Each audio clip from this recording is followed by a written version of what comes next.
kami pada makalah berjudul Struktur Rangka Batang dan Vernakular. Saya Evrosyana Mita Putrieng dengan NIM 2306090057. Perkenalkan, saya Amelia Hairunisa, NIM 2306090013. Perkenalkan, saya Valentino Amalo dengan NIM 2306090090. Saya atas nama Georgius Gilbertranus dengan NIM 2306090086. Perkenalkan, nama saya Tito Mafilanado, NIM 2306090047. Saya akan membahas tentang rangka batang. Elemen rangka batang terbuat dari kayu, baja, dan aluminium. Rangka batang biasanya berbentuk segitiga karena stabil dan tidak mudah berubah.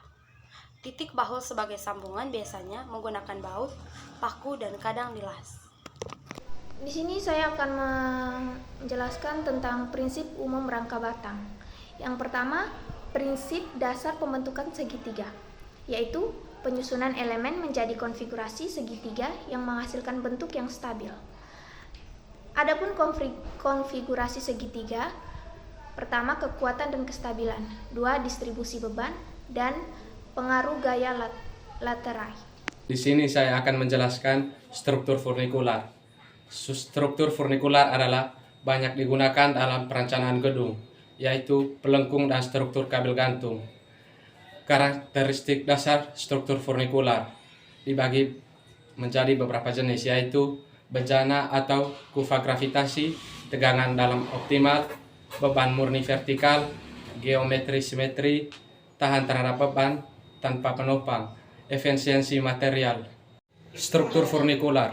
Perilaku struktur furnikular yang pertama, kekuatan, kekakuan, bersifat plastis, deformasi, distribusi beban, kelelahan, dan stabilitas. Di sini saya akan menjelaskan tentang analisa rangka batang. Di dalam analisa rangka batang terdapat gaya batang. Gaya batang dikenal sebagai gaya internal atau tegangan internal yang mengacu pada gaya-gaya yang terjadi di dalam suatu batang atau struktur rangkaian batang. Kita masuk dalam pengertian gaya batang. Gaya batang merujuk pada gaya-gaya internal yang terjadi dalam elemen batang atau struktur batang. Hal ini meliputi gaya tarik, gaya tekan, dan gaya geser yang terjadi di sepanjang batang karena beban-beban yang diterapkan.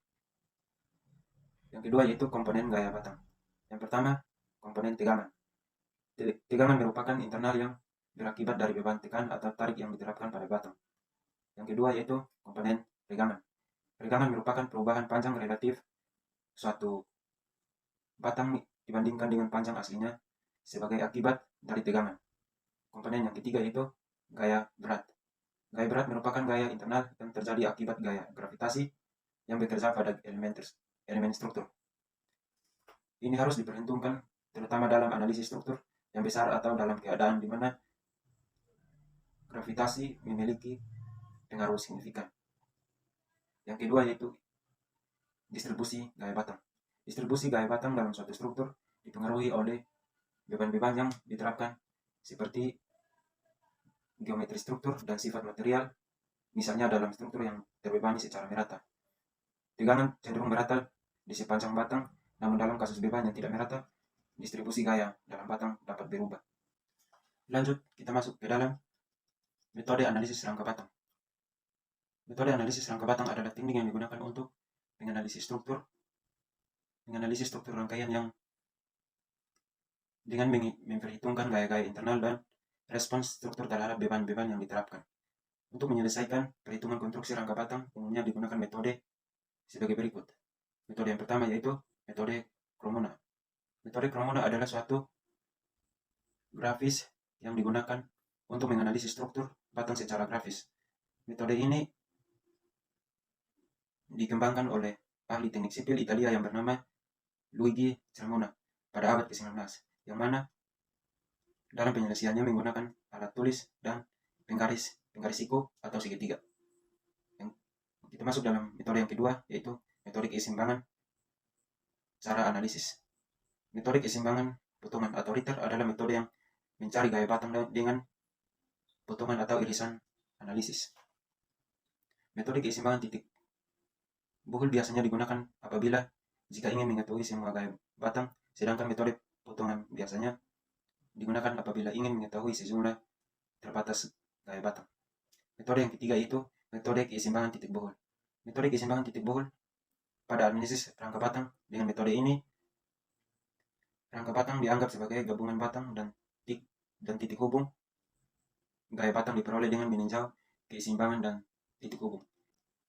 Yang keempat yaitu gaya geser. Gaya geser dan momen pada rangka batang.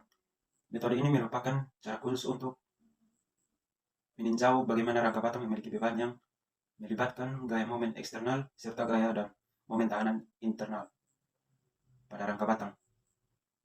Agar keseimbangan vertikal potongan struktur dapat dijamin, maka gaya geser eksternal harus diimbangi dengan gaya geser tahan total atau gaya geser tahanan internal. Yang kelima, stabilitas. Stabilitas pada suatu rangka batang, kita dapat menggunakan batang melebihi jumlah minimum untuk memenuhi kestabilan. Persyaratan yang harus dipenuhi untuk kestabilan rangka batang, maka bisa dituliskan N sama dengan 2J kurang R. Diketahui N adalah jumlah batang, J adalah jumlah simpul, dan R adalah jumlah komponen reaksi. Di sini saya menjelaskan tentang struktur furnikuler klasifikasi berdasarkan beban terpusat dan beban terbagi rata. Terdapat dua jenis beban yang sering digunakan, yaitu beban terpusat dan beban terbagi rata.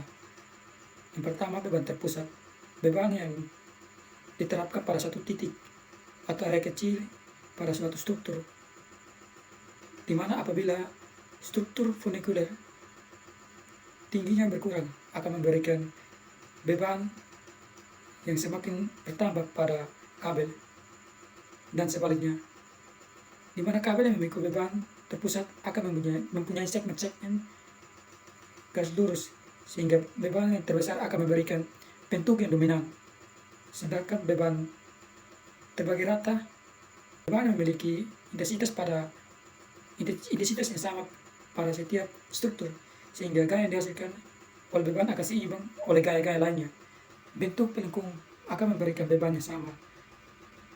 Gaya-gaya yang bekerja pada struktur furnikuler tergantung pada tinggi, bentuk furnikuler, dan lokasi.